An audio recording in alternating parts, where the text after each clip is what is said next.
Welcome to History Hub. Today we will be discussing the causes of the 2008 financial crisis, one of the most significant events in modern history.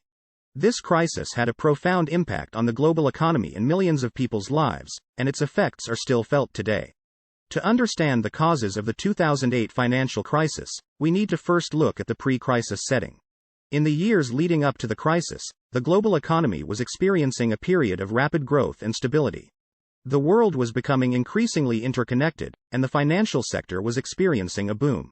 Banks were making huge profits, and the housing market was on the rise. One of the key factors that contributed to the 2008 financial crisis was the low interest rate environment that existed in the years leading up to the crisis. The Federal Reserve, the central bank of the United States, lowered interest rates in response to the dot-com bubble burst in 2001 and the 9/11 attacks. These low interest rates made borrowing money cheaper, which fueled the growth of the housing market. With the housing market on the rise and interest rates at historic lows, many people saw real estate as a safe investment. In the early 2000s, the housing market in the United States was booming, and many people were buying homes. The Federal Reserve kept interest rates low, which made it easier for people to get loans and purchase homes. However, as the housing market continued to grow, prices became increasingly inflated. Many people were taking out subprime mortgages, which were loans given to borrowers with poor credit histories. The lenders were offering these loans without considering the risk of the borrower defaulting on the loan. One of the key factors that contributed to the housing bubble was the growth of subprime mortgages. These were loans that were given to people with poor credit histories, and they carried a higher risk of default. Despite this higher risk, banks were eager to lend money, as the demand for housing was so high. Investment banks played a crucial role in the 2008 financial crisis.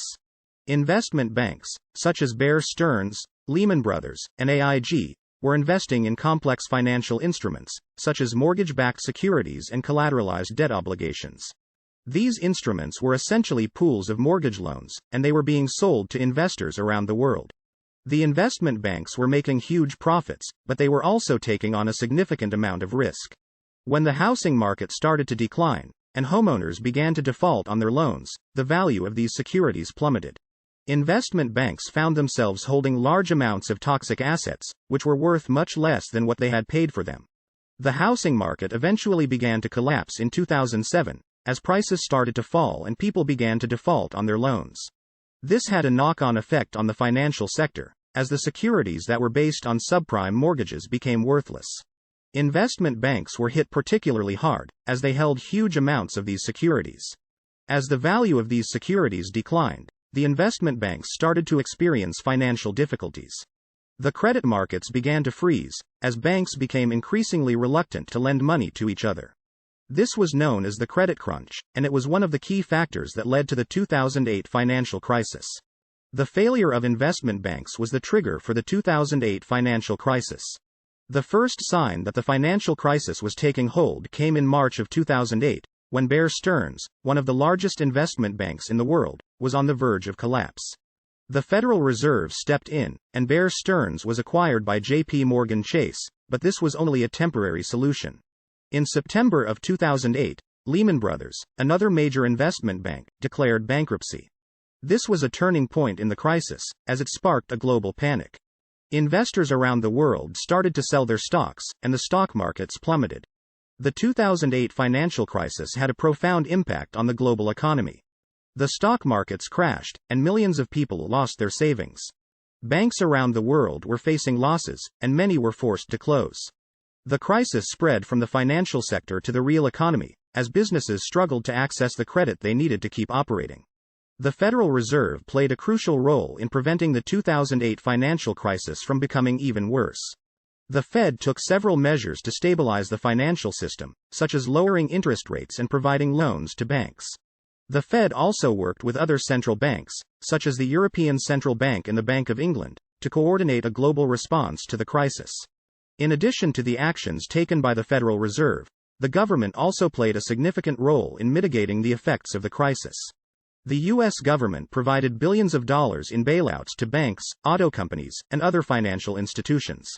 The goal of the bailouts was to prevent the failure of these institutions, which would have further exacerbated the crisis. Although the measures taken by the Federal Reserve and the government helped to stabilize the financial system, the 2008 financial crisis had far-reaching consequences.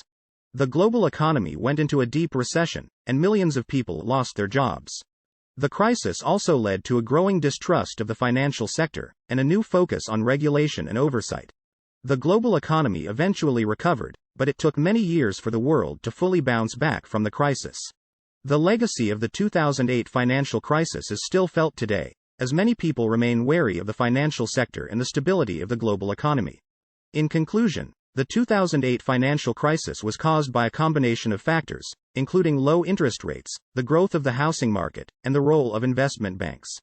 The crisis had a profound impact on the global economy, and it remains one of the most significant events in modern history. Thank you for watching. We hope you found this video informative and educational. If you have any questions or comments, please leave them in the comments section below.